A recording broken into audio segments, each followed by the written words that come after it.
CID के नए नए वीडियो देखने के लिए हमारे चैनल को सब्सक्राइब करें और बेल आइकन दबाना ना भूलें।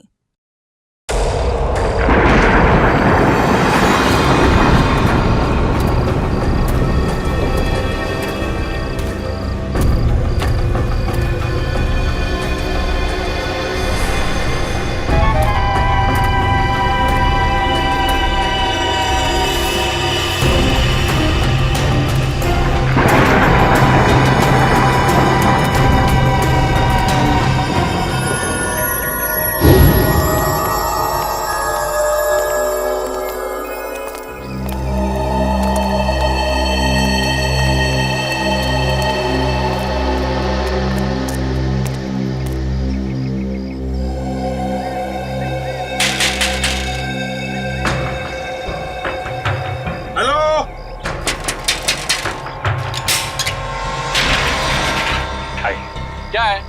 कौन हो तुम लोग? भाई साहब, हम मुसीबत में फंस गए। देखिए ना, इन्हें चोट भी लग गई है। हमारी मदद कर दीजिए प्लीज। अरे लेकिन तुम लोग हो कौन?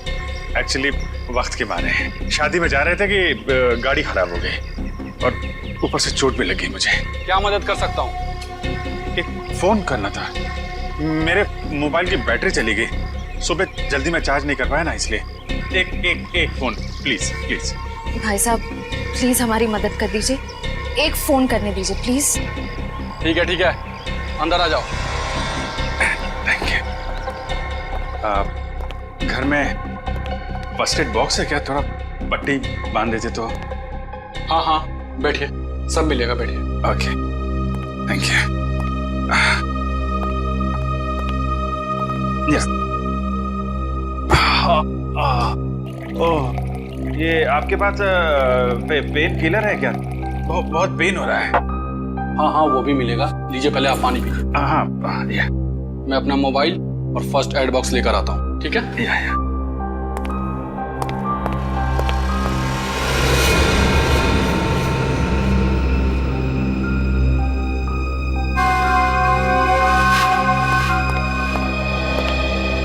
सही टाइम हो गया है।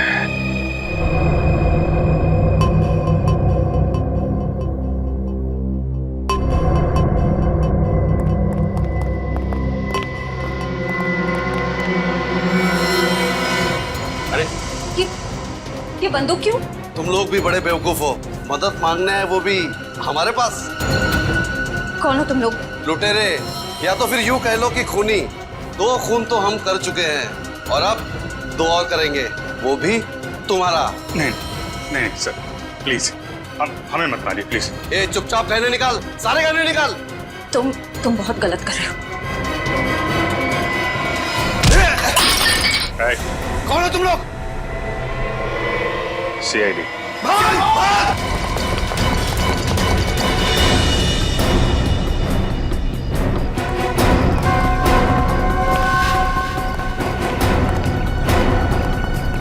CID के सामने से भागना इतना आसान नहीं, वो भी 2-2 खून करके। माफ कर दीजिए साहब, हमें साहब, प्लीज साहब माफ कर दीजिए। माफी के लायक तुमने काम ही नहीं किया जो तुम्हें माफ कर दिया जाए। तुम तीनों के खिलाफ बहुत सारे सबूत है हमारे पास। लक्षिता और इंद्राणी का खून किया तुम लोगों ने। चलो, टाइम पूरा हो गया तुम्हारा, निकलो।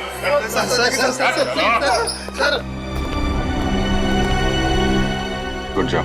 Thank you sir. चलो। जैसे कि आप देख रहे हैं, हम फिलहाल CID ब्यूरो में हैं, वहाँ से लाइव रिपोर्टिंग कर रहे हैं। पहले की तरह इस बार भी CID ऑफिसरों ने खतरनाक लैंड माफिया, जी हाँ, लेडी डॉन लक्षिता और इंद्राणी के खूनियों को पकड़ लिया है। उन तीनों खूनियों का नाम है विशाल, शौनक और राहुल। आइए अब सुनते हैं SCP प्रद्युमन का क्या कहना है।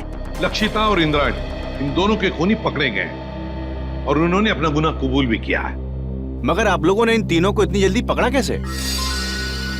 कभी कभी सबूत और फोरेंसिक की जांच जब सही दिशा में हो तो खूनी को पकड़ने में ज्यादा देर नहीं लगती। सर, ये तो बहुत हाई प्रोफाइल केस है। इसमें 2 माफिया डॉन्स का मर्डर हुआ है। क्या आपको किसी प्रकार का प्रेशर फेस करना पड़ा?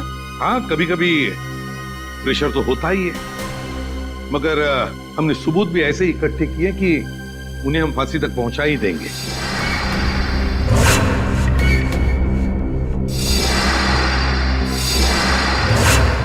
और अगले हफ्ते हम अपनी चार्जशीट फाइल करेंगे और उसके बाद ही कोर्ट की कार्रवाई शुरू होगी। ठीक है, थैंक यू वेरी मच, अब जा सकते हैं।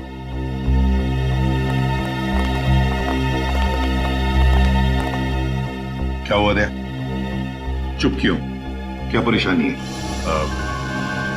सर पता नहीं क्यों मेरा दिल नहीं मानता कि ये तीनों खूनी हैं। क्या?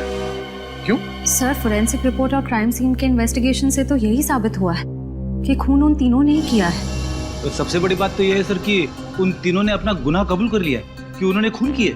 दया सर, आपको कहीं ऐसा तो नहीं लगता ना कि हमने कहीं इन्वेस्टिगेशन में गलती की है या फिर कुछ नजरअंदाज किया है?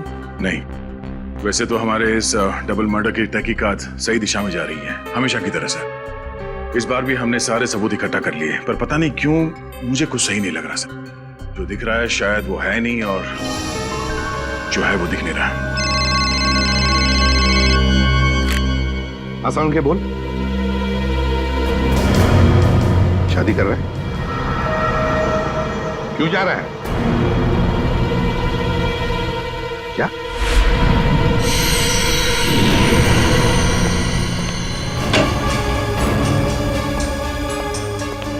वो क्या रहा है? हाँ?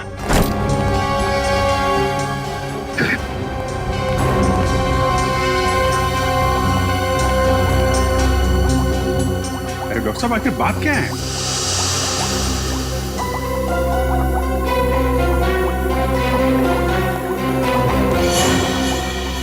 सालों के साथ छुट्टी पर जा रहे हैं और वापस कब लौटेंगे कुछ नहीं पता। क्या? छुट्टी पर जा रहे हैं? तू छुट्टी ले कैसे सकता है? हाँ? अरे यार, इस पे इतना हाइपर होने की क्या जरूरत है? हाँ? मैं छुट्टी पे जा रहा हूँ क्योंकि मेरी तबीयत ठीक नहीं है और मैं अपने घर जा रहा हूँ छुट्टियां लेकर के, किसी दूसरी दुनिया में नहीं जा रहा हूँ। क्योंकि मुझे इस लैब में ये इन लाशों से, इस केमिकल सेक्शन से मेरी तबीयत खराब होती है। मैं थोड़े दिन आराम करना चाहता हूँ, बस इतनी सी बात है। बस इतनी सी बात है। ये कौन है? तुम कौन? सर मैं इनकी पर्सनल नर्स हूँ, मेरा नाम मोनिका है। एक्चुअली इनकी ईसीजी रिपोर्ट्स बहुत खराब आई हैं, इसीलिए डॉक्टर ने इन्हें कंप्लीट रेस्ट करने के लिए बोला है। पागल हो गया तू? बता क्यों नहीं पहले तूने? क्या बताता? मुझे अब खुद पता चला है तो मैं तुम्हें पहले क्या बताता? लेकिन सालों के साथ तब तक फॉरेंसिक डिपार्टमेंट की जिम्मेदारी कौन संभालेगा?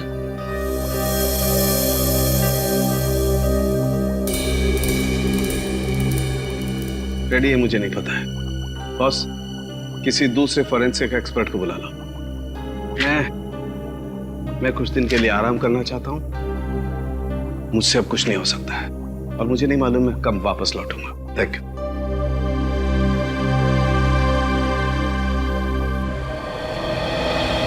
अच्छा हुआ आप लोग आ गए। बात क्या है तारिका? यहाँ पे क्यों बुलाया तुमने हमें? मुझे तुमसे जो बात कहनी है, पता नहीं उसका रिएक्शन क्या होगा, लेकिन बात कहना जरूरी है। सालों के सर का बर्ताव और उनके काम करने का ढंग कुछ दिनों से बहुत बहुत अजीब हो गया है। क्या मतलब है तुम्हारा? देखो आप लोग प्लीज मुझे गलत मत समझिए। सालों के सर मेरे गुरु हैं। मैंने इतने साल उनके साथ काम किया है और कितना कुछ सीखा है उनके पास से, लेकिन इस केस की फोरेंसिक जांच उन्होंने ठीक से नहीं की। कितनी सारी बातों को उन्होंने अनदेखा किया है, कितनी सारी चीजों का तो अभी तक उन्होंने ढंग से टेस्ट भी नहीं किया। तारिका, तुम समझ रही हो तुम जो कह रही हो उसका क्या मतलब हो सकता है? तारिका, 16 साल से सालुन के साहब हमारे साथ काम कर रहे हैं, वो सीआईडी को गुमराह क्यों करेंगे? अगर तुम्हारा शक गलत निकला तो?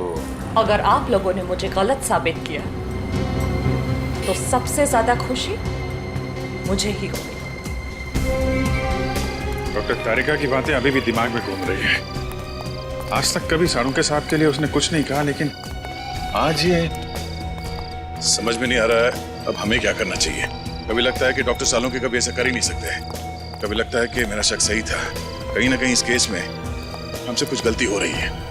ना एक्सपीरियंस आदमी है सालों के साहब, लेकिन फिर क्या करें? एसीपी साहब को बोलना है? नहीं अभिजीत, भले एसीपी साहब डॉक्टर सालुंके के से झगड़ते हो, पर वो कभी नहीं मानेंगे कि ये फॉरेंसिक रिपोर्ट डॉक्टर साहब ने ठीक नहीं बनवाई। ये बात तो है।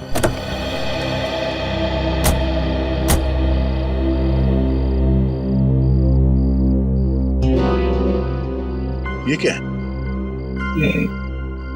मैं देखता हूं।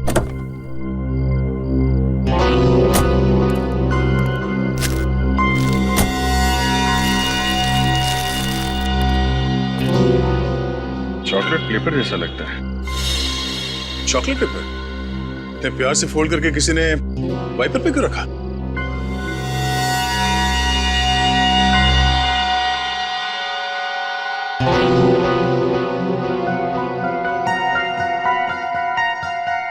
कुछ लिखा हुआ है इसमें, कहीं कोई मैसेज तो नहीं हो सकता है, पर क्या है पढ़ने में आ नहीं रहा।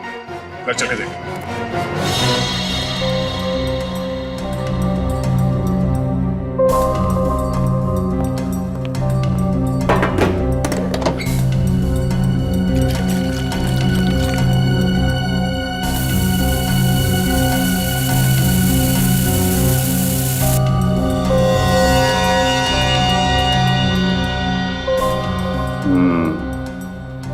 इनविजिबल इंक से लिखा गया था, hotel red central. Hotel red central? Lakshita और इंद्राणी की काम वाली सकू भाई ने भी होटल रेड सेंट्रल का ही नाम लिया था। लक्षिता मैडम और इंद्राणी मैडम 10 सितंबर को रेड सेंट्रल होटल में जाने वाले थे। होटल रेड सेंट्रल 111 10/9 111 10/9 10/9 मतलब 10 सितंबर, और 111 इस होटल का रूम नंबर हो सकता है। 10 सितंबर को लक्षिता और इंद्राणी का खून हुआ था। कहीं इस होटल रेड सेंट्रल के कमरा नंबर 111 का इस डबल मर्डर केस से कोई संबंध तो नहीं है? हो सकता है दया, इसका पता लगाना पड़ेगा।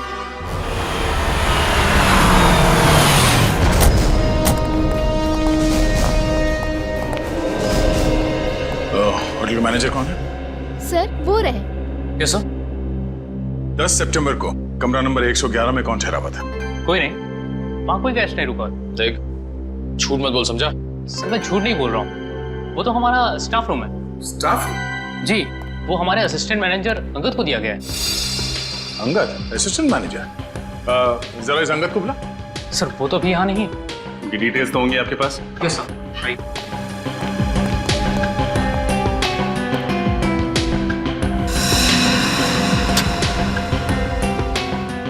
ये अंगद इस वक्त कहाँ होगा, कुछ मालूम है? नहीं सर, अंगद सर अचानक कहीं चले गए हैं। अचानक कहीं चले गए? हाँ सर, 10 तारीख को शाम को 6:30 से 7 के बीच वो रूम की चाबी लेकर बाहर निकला और आते ही बोला कि उसे मुंबई से बाहर जाना है, उसे कुछ दिनों के लिए छुट्टी चाहिए। और कहाँ गया ये बता के नहीं गया? नहीं सर, इनफैक्ट वो अपना सामान लेने अपने रूम में भी नहीं आया। और उस दिन से उनका कमरा खोला भी नहीं गया है। तो आप खोलिए, हमें कमरा नंबर 111 की तलाशी लेनी है। पूरी राहुल, विशाल और शौनक, इन तीनों के खिलाफ चार्जशीट फाइल करने से पहले सब कुछ अच्छी तरह से दोबारा चेक करो। फोरेंसिक रिपोर्ट, गवाहों के बयान और फिर उन तीनों की स्टेटमेंट भी, जिसमें उन्होंने कबूल किया कि ये खून उन्होंने किए। हाँ सर, मैंने सारे पेपर्स इकट्ठे कर लिए। देखा सर, वो दया का फोन आया था, थोड़ा लेट आ रहा है, कह रहा था कुछ जरूरी काम निपटाने उसे। अब इसमें एक बात समझ में नहीं आ रही है, आज इतने सालों से हम लोग एक साथ काम कर रहे हैं, लेकिन किसी भी इन्वेस्टिगेशन में दो राय नहीं हुए। मगर इसी केस में, पर्टिकुलरली इसी केस में, पता नहीं क्यों दया को यकीन क्यों नहीं होता। सर, उसे लग रहा है कि तहकीकात में कुछ कमी रह गई है सर। क्यों ऐसे लग रहा है? सब कुछ तो ठीक ठाक है, सब कुछ ठीक ठाक है, समझ में नहीं आ रहा है क्यों? सारे ठोस सबूत है उनके खिलाफ, ठोस सबूत है उनके खिलाफ।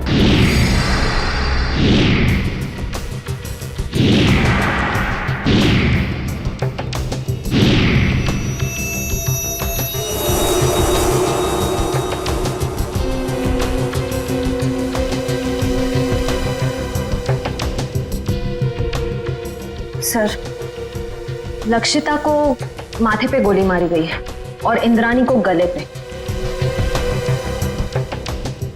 दोनों ही गोलियां आर पार हो गई हैं। हाँ सर, और दोनों के शरीर पे कोई चोट या खरोच के निशान नहीं है। मतलब मौत से पहले हाथापाई नहीं हुई?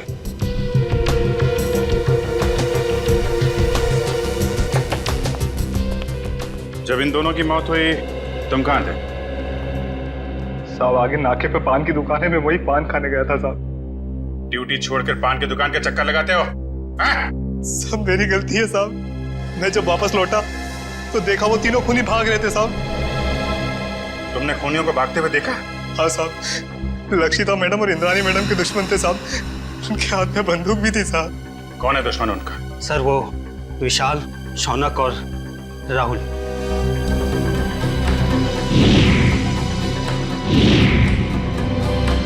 विशाल, शौनक और राहुल, ये तीनों तो वही है ना जिनके घर हथियार लेते तुम्हारी मैडम ने? ठीक कहा सर आपने। मैंने तो कई बार इंद्राणी मैडम और लक्षिता मैडम को कहा था कि प्लीज आप अपना पर्सनल बॉडीगार्ड रख लीजिए, लेकिन नहीं सर, अब प्रॉपर्टी के काम में दुश्मनी तो होगी सर। यहाँ घर में कोई और भी था इनके साथ? नहीं साहब, फार्म हाउस पे वो दोनों अकेली थी साहब। लेकिन फार्म हाउस पे काम करने वाली शक्कू भाई वो भी नहीं आई थी साहब। सर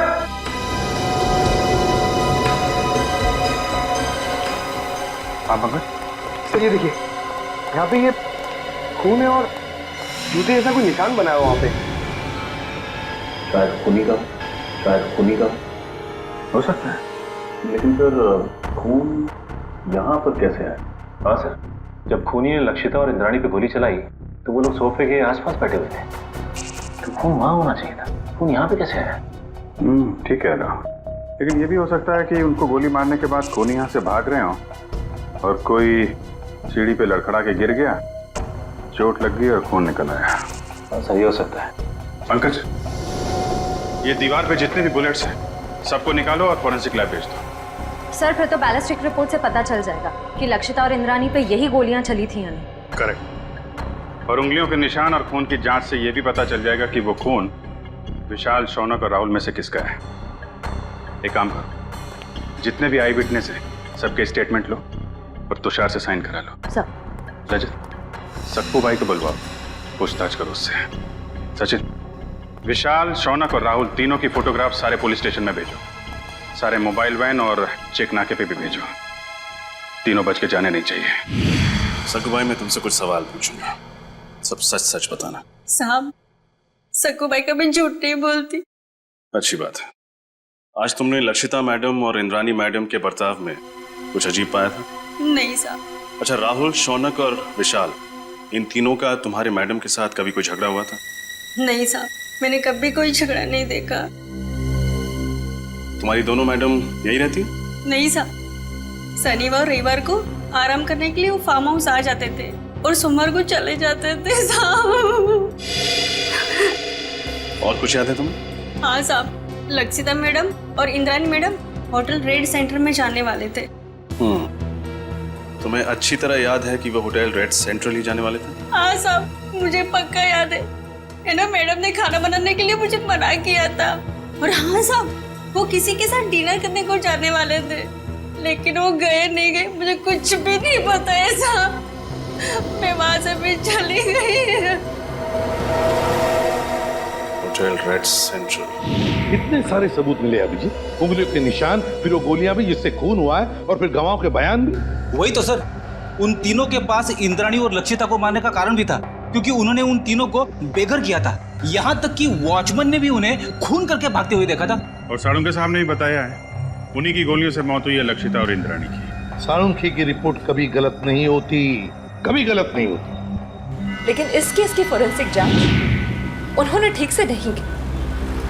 कितनी सारी बातों को उन्होंने अनदेखा किया है, कितनी सारी चीजों का तो अभी तक उन्होंने ढंग से टेस्ट भी नहीं किया। हाँ सर, साळुंखे साहब का काम तो एकदम पक्का होता ही है, पर पता नहीं क्यों अचानक उनकी तबीयत कैसे खराब हो गई। हाँ सर, साळुंखे सर जब क्राइम सीन पर आए थे वो तब से ही परेशान लग रहे थे, शायद तब से उनकी तबीयत खराब हो गई।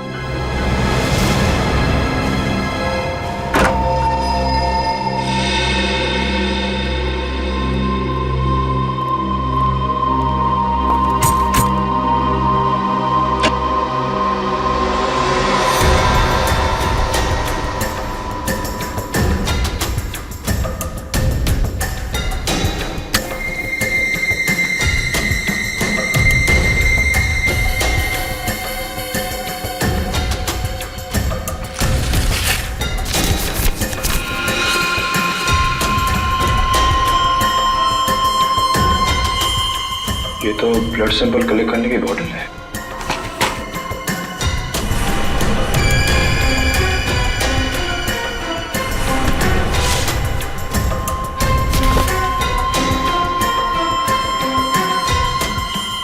तो किसी चीज की ड्राइंग की गई इस पेपर में।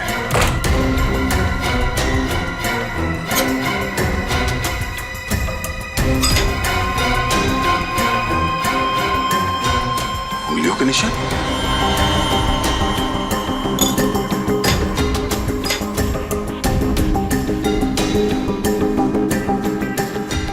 ये RVS। सर, ये देखिए, लगता है कोई अलग अलग आदमियों के उंगलियों के निशान बना रहा था। साहब, क्या इस कमरे में अंदर के अलावा कोई और गया? नहीं सर, वही रहता था। मेरा इस मरीज में ये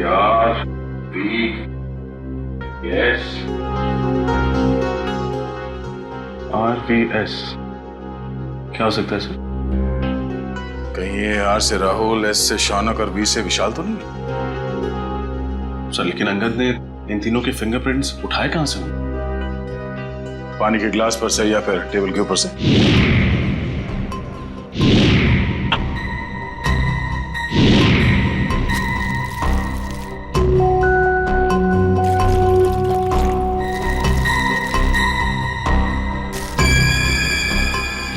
सर, ये देखिए सर, इस पेपर पे कुछ ड्राइंग बनाए गए हैं और ये ब्लड सैंपल की बॉटल मिली है सर।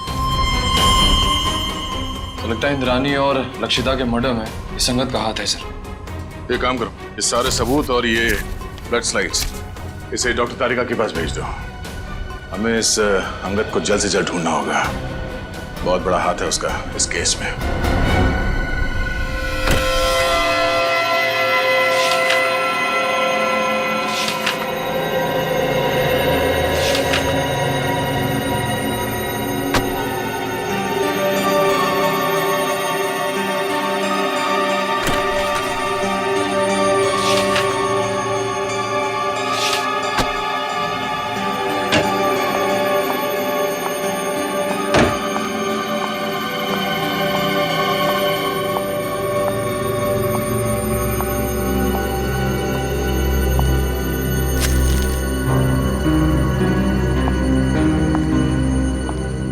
सब आप सचमुच जा रहे हैं? हाँ तारिका, मेरा काम खत्म हो गया है। और अब ये forensic lab, chemical section, evidence room, इन सब की चाबी तुम संभालो। मैंने अपनी जरूरत के कुछ कागजात अपने साथ ले लिए। लेकिन सर, आप ये पेपर्स और फाइल्स क्यों लेकर जा रहे हैं? आपकी तबीयत खराब है इसलिए आपने छुट्टी लिया ना, आराम करने के लिए? या फिर घर पे भी काम करने का इरादा है? नहीं नहीं, ऐसी बात नहीं तारिका। देखो, यहाँ का काम तो तुम संभाल लोगी, लेकिन भाई अगर कभी मुझे लैब की याद आई तो इन फाइल्स को देख करके अपना मन बहला लूंगा। सर, आप ऐसे क्यों बात कर रहे हैं? आप वापस लौटने वाले ना ठीक होकर। हाँ, यस, जरूर। एनीवे, तुम मेरी चिंता छोड़ो, यहाँ मन लगा के काम करना। देखो, अब तुम्हारी जिम्मेदारी ज्यादा बढ़ गई है। अब सर, अब हमें चलना चाहिए। आपके खाने का भी वक्त हो रहा है और फिर आपको दवाई भी तो देनी है ना।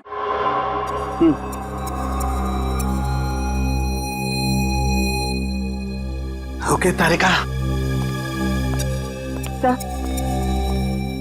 सर, अपना ख्याल रखिएगा और जल्दी से ठीक होकर वापस आइए। And you take care of yourself. चलिए।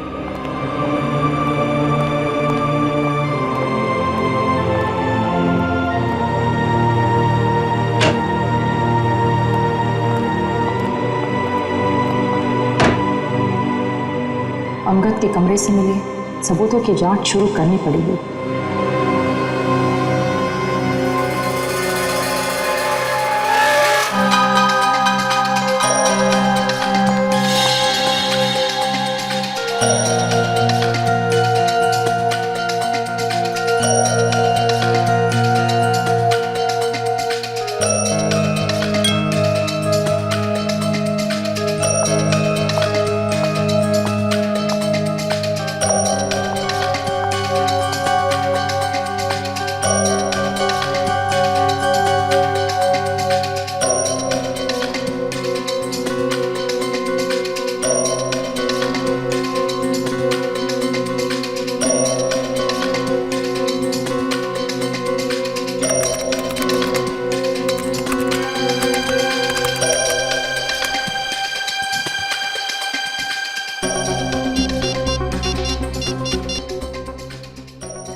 DNA lab.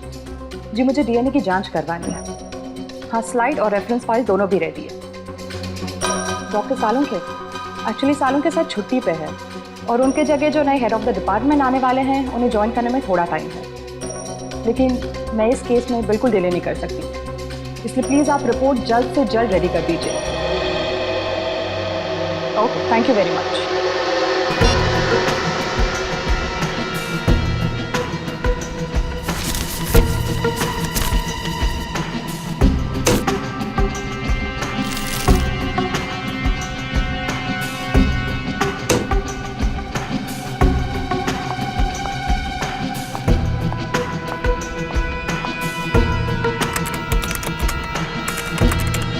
ओह गॉड, ये कैसे हो सकता है?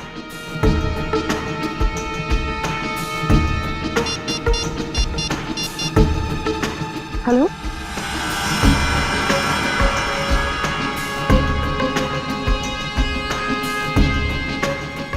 क्या आपको पूरा यकीन है कि वो खून उन्हीं का है?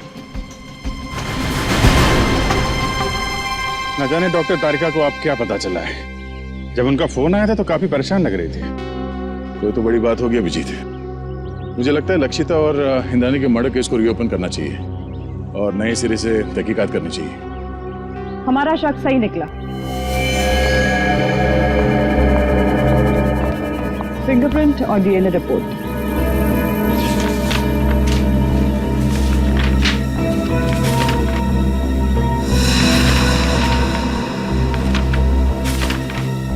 ये क्या? अंगद के कमरे से जो खून, बाल और फिंगरप्रिंट्स मिले थे तो शौनक, विशाल और राहुल से मैच हो गए। कमाल है, शौनक, विशाल और राहुल के खून और फिंगरप्रिंट्स हमें क्राइम सीन पे भी मिले थे, लक्षिता के पनवेल वाले फार्म हाउस पे, जहां पे उनकी लाशें मिली थी हमें। यही बात तो मेरी भी समझ में नहीं आ रही। अगर विशाल, शौनक और राहुल ने उन दोनों औरतों को उनके पनवेल वाले फार्म हाउस में मारा है, तो फिर उनके बाल, खून और फिंगरप्रिंट्स होटल रेड सेंट्रल के किसी स्टाफ रूम में कैसे आ गए? सर, राहुल, विशाल और मैं, हम तीनों हमारे गैर कानूनी सौदे के लिए होटल रेड सेंट्रल जाया करते थे। लेकिन सर, मैं कसम खा के कहता हूँ कि हम तीनों अंगद से कभी नहीं मिले। सर, मुझे तो ये भी नहीं पता कि मेरे उंगलियों के निशान अंगद के कमरे में आए कैसे। अंगद को पहले कभी मिले नहीं थे। रेडी, अंगद का फोटो दिखाओ। अब फोटो को देखकर बताओ, क्या तुमने इस आदमी को पहले कभी देखा है? जानते हो इसे? ये अंगद है, असिस्टेंट मैनेजर था रेड सेंट्रल होटल का। नहीं सर, हो सकता है कि आते जाते देख लिया हो, लेकिन सर मेरी इससे कभी कोई बातचीत नहीं हुई सर। हो सकता है तुम्हारे साथी विशाल और राहुल अंगद को जानते हो? नहीं सर, मैं दावे के साथ कह सकता हूँ कि राहुल और विशाल भी अंगद के लिए अजनबी है। शौनक, इस छोटी सी बोतल में हमें तुम्हारा खून मिला था। मेरा खून? हाँ, ये भी अंगद के होटल के कमरे से मिला था हमें। तुम्हारा ये खून वहां अंगद के कमरे में कैसे आया? मुझे नहीं पता सर। क्या पिछले 8-10 दिन में तुम्हें कोई चोट लगी थी जिसके कारण बहुत ज्यादा खून बहा? नहीं सर, ऐसा तो कुछ भी नहीं हुआ। तो फिर तुम्हारा एक खून इस बोतल में कैसे आया? सर, कुछ दिन पहले मुझे एक एलर्जी अटैक आया था। उसका ब्लड टेस्ट कराने के लिए मैं हॉस्पिटल गया था। तो हो सकता है कि... कौन सा hospital? Sir, paradise health care hospital. Paradise health care hospital? हाँ हाँ सर। उस पैथोलॉजिस्ट का नाम पता है तुम्हें जिसने तुम्हारा खून लिया था? सर, नाम तो नहीं पता, लेकिन सर वो दिखने में थोड़ी सी सावली थी, बाल उसके घुंघराले थे। सर, वो हॉस्पिटल की जूनियर पैथोलॉजिस्ट थी सर। सर, मुझे तो लगता है कि शौनक और उसके साथियों ने ही लक्षिता और इंद्राणी का खून किया है और ये सब ड्रामा कर रहा है, नाटक कर रहा है। इसे ले जाओ, जाओ। चलो सर, जब से ये केस रीओपन हुआ है तब से और उलझता जा रहा है। पहले किसी ने मेरी गाड़ी में उस चॉकलेट के पेपर पे होटल रेड सेंटर लिखा और उसी होटल के कमरे से ये अंगद गायब हो गया और उसके कमरे में से इन तीनों के बाल, फिंगरप्रिंट्स और खून मिले। और सर और क्या? सर समझ में नहीं आ रहा कैसे कहूं आपको मेरी बात का यकीन होगा या नहीं। यकीन करूंगा या नहीं? साफ साफ बताओ दया। सर वो डॉक्टर तारिका को डॉक्टर सालुम के बर्ताव पे कुछ परेशानी है सर। उसे लगता है कि पोस्टमार्टम और फॉरेंसिक जांच के दौरान वो कुछ परेशान से थे और उन्होंने ये सारे टेस्ट जल्दबाजी में किए थे। तुम साळुंखे पर शक कर रहे हो दया? सर कुछ बात तो जरूर है। साफ साफ बताओ दया, बताओ बात क्या है? सर मुझे लगता है कि सेहत का तो सिर्फ बहाना है। क्या मतलब? सर मतलब डॉक्टर सालुंखे का लैब में ना आने की असली वजह कहीं ये लक्षिता और इंद्रानी के डबल मर्डर केस तो नहीं है? अगर ये बात है दया तो साळुंखे से मिलना पड़ेगा।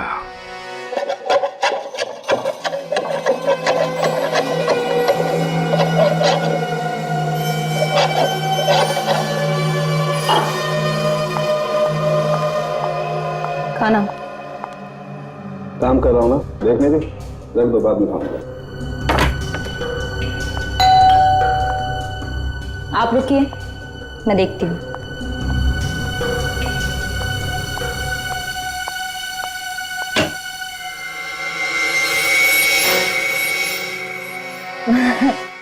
सर हाँ आइए ना प्लीज। अरे प्रद्युमन, दया, अरे आप सब लोग यहाँ? हाँ, तू इतना चौंक क्यों गया हमें देखकर? नहीं मतलब आप सब लोग यहाँ मेरे घर पे इस वक्त किस लिए? हम ये पूछ रहे हैं कि आपकी तबीयत कैसी है। वैसे तो हम यहाँ फोन करके आना चाहते थे पर आपका फोन कब से स्विच ऑफ आ रहा है। हाँ वो बैटरी का प्रॉब्लम होगा। सर आपकी तबीयत कैसी है अब? मेरी तबीयत के बारे में छोड़ो, आप लोग ये बताओ कि आप लोग यहाँ पर किस लिए आए? क्यों बस कुछ प्रॉब्लम हुई है? आसाम की प्रॉब्लम तो हुई है। हमारी इन्वेस्टिगेशन और तुम्हारे फोरेंसिक रिपोर्ट में कुछ गलती है। हाँ गलती? हाँ हो सकती है, गलती हो सकती है। गलती आपके इन्वेस्टिगेशन में हो सकती है, मेरी रिपोर्ट में कोई गलती नहीं हो सकती। मैं कभी कोई गलती नहीं करता हूं। कहीं आप मेरी 16 साल की काबिलियत पर शक तो नहीं कर रहे? सर प्लीज आप नाराज मत होइए। हमें बस लगा कि आपकी तबीयत खराब थी तो शायद गलती से आपसे कुछ चीजें नजरअंदाज हो गई हो, गलती से। डॉक्टर साहब हम ये नहीं कह रहे कि आपने जानबूझ के कोई गलती की है। हमें बस इस बात की फिक्र है कि किसी बेगुनाह को सजा ना हो जाए। बेगुनाह को सजा नहीं होनी चाहिए। बेवकूफ नजर आता हूं मैं? मेरी शक्ल पर लिखा है कि मैं बेवकूफ हूं? क्या मतलब क्या आपका? 16 साल के बाद आप लोग मेरी काबिलियत पर, मेरी ईमानदारी पर शक कर रहे हैं। 16 साल मैंने ईमानदारी से काम किया और अब आप लोग घुमा घुमा करके ये कहना चाहते हैं कि सालुंखे बेवकूफ है। इतना गुस्सा क्यों हो रहा है? मैं गुस्सा इसलिए हो रहा हूं बॉस, तुम ये कहना चाहते हो कि 16 साल के बाद सालुंखे बेईमान है, उसने गलती की है, वो नाकाबिल है। ओके, अगर ऐसा है तो आप इंद्राणी और लक्षिता का पोस्टमार्टम दोबारा करवा लीजिए। That's it, बस। अरे सर, डॉक्टर साहब बात तो सुनिए। ये सालुंखे साहब को हो क्या गया? उन्होंने एक बार भी नहीं पूछा कि हमें उनकी रिपोर्ट में कौन सी गलत बात लगती है? वही तो एक बार भी साळुंखे ने नहीं पूछा कि रिपोर्ट में गलती क्या है।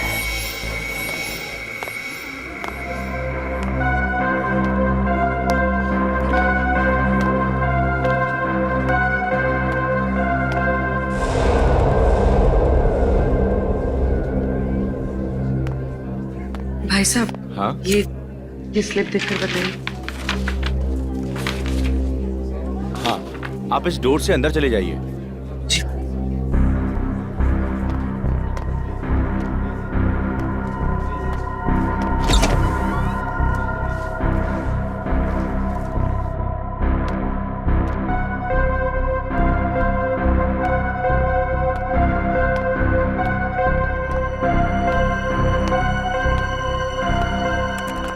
मैडम, ये आप उस कुर्सी पे बैठ जाइए। ठीक है।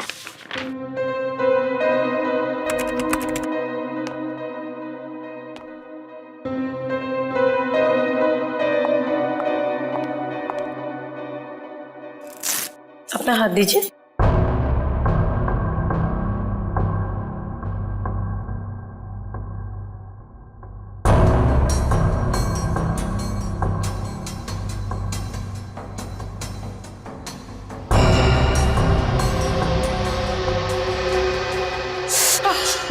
मुझे बहुत डर लग रहा है। घबराइए मत, आपको कुछ नहीं होगा। दीजिए।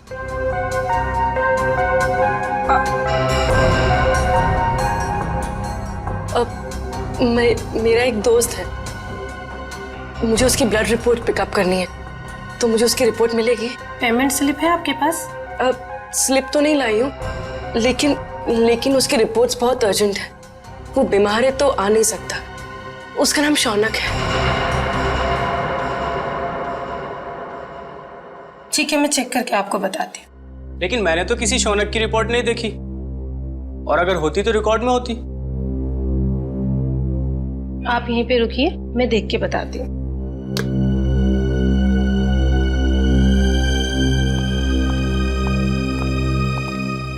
एक्सक्यूज मी, आप एक एक करके आइए। ये मेरे साथ है।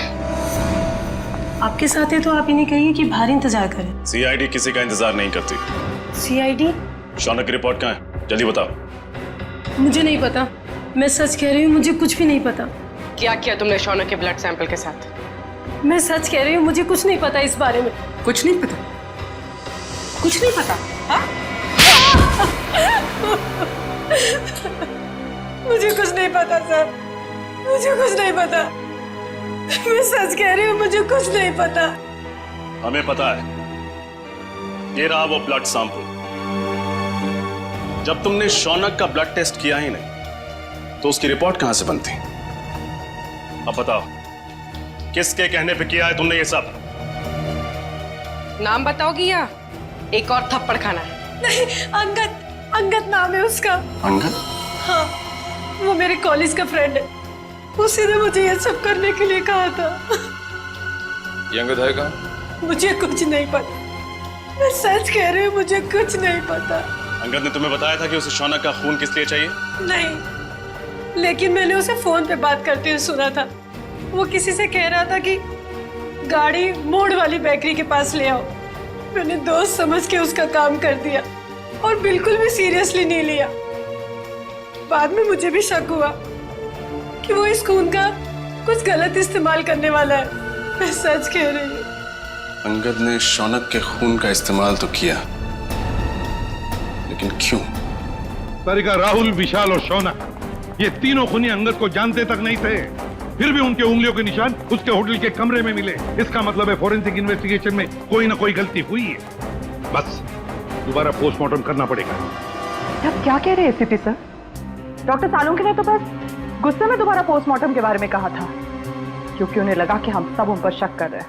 तो शक की वजह है हमारे पास तारिका, शक की वजह है। बस पोस्टमार्टम करना पड़ेगा। लेकिन सर, डॉक्टर सालुंखे के बिना मेरा दोबारा पोस्टमार्टम करना सही होगा? तुम अकेली नहीं हो तारिका। दिल्ली ब्रांच से एक बहुत बड़े फॉरेंसिक एक्सपर्ट आ रहे हैं। जब तक डॉक्टर सालुंखे काम पर वापस नहीं आ जाते, doctor Sameer head of department की जिम्मेदारी संभालेंगे। मैं आ गया हूं सर। आइए आइए doctor Sameer, welcome. Thank you sir. Doctor Sameer, ये है डॉक्टर तारिका। इस केस में आपको इनके साथ ही काम करना है। Hello doctor. Hello doctor Sameer, आपके बारे में मैंने बहुत सुना है। आपको तो जीनियस कहा जाता है। नो डॉक्टर तारिका, रियल जीनियस डॉक्टर सालुंखे हैं, जिनके साथ तुम इतने सालों से काम करती आई हो। ये तो मेरी खुशनसीबी है कि उनकी जगह मैं यहाँ कुछ दिन काम करूंगा। Sir I am little confused. मेरी समझ में नहीं आ रहा है कि ये दोबारा पोस्टमार्टम की जरूरत क्यों।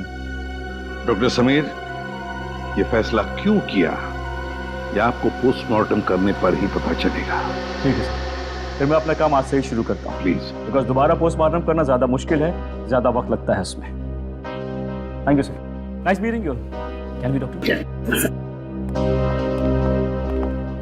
सर, अंगद के कमरे में से हमें जो फटे हुए कागज के टुकड़े मिले थे, उन टुकड़ों को मैंने जोड़ दिया है। ये देखिए। ये तो एक कमरे का नक्शा है। कमरे के बीचों बीच एक सोफा है। लगता है सोफे पे दो लोग बैठे हैं और सामने टीवी देख रहे हैं। डिजाइन से तो वही लिविंग रूम लगता है जहाँ से हमें इंद्राणी और लक्षिता की लाशें मिली थी। हाँ सर, जिस वक्त उनकी मौत हुई थी उस वक्त कमरे में टीवी चल रहा था। सर, सोफे पे जो दो लोग बैठे, मुझे तो लगता है ये इंद्राणी और लक्षिता है। सर मगर लक्षिता के घर के लिविंग रूम का नक्शा अंगद के घर में क्या कर रहा है? सर कहीं ऐसा तो नहीं कि ये नक्शा अंगद ने बनाया हो? सर, लक्षिता और इंद्राणी इन दोनों का खून 9 से 11 के बीच में हुआ था सर, और ये अंगद होटल के कमरे से 7 बजे निकल गया था। वही तो दया, इस अंगद को कैसे पता चला 7 बजे से पहले कि 9 और 11 बजे के बीच लक्षिता और इंद्राणी टीवी देखने वाले? और फिर इस कमरे का नक्शा वो भी अंगद के पास कैसे? लक्षिता के घर के कमरे का नक्शा। कुछ ना कुछ तो गड़बड़ जरूर है दया, कुछ ना कुछ तो गड़बड़ है।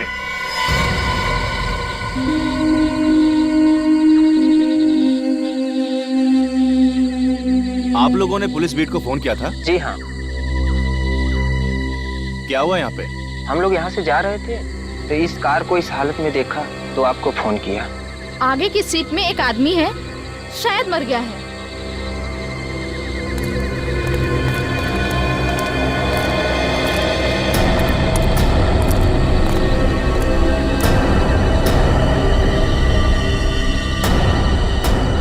अरे ये तो वही है।